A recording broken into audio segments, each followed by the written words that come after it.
Hey guys, welcome to MadTech. Today we'll be learning how to clear Picsart app cache on phone, and now let's dive right in.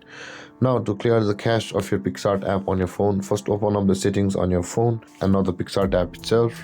And after opening your settings guys, on this interface, scroll down until you can find the apps option over here, just above the location. Tap on apps and tap on the app management button at the top of the screen.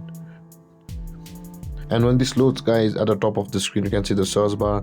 Tap on the search bar and search for Picsart and open the Picsart on this interface.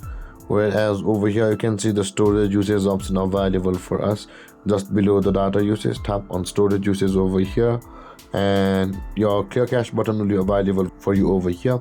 I had cleared cache just recently, so there isn't the clear cache button available for me, but in your case there will be the clear cache button available for you. Tap on that and your cache memory of your Picsart app will be cleared out from your phone. And with that being said guys, this is how to clear Picsart app cache on your phone. And if you have any confusions or questions regarding the topic, feel free to comment in the comment section below, and don't forget to like, subscribe and hit that bell icon for more videos.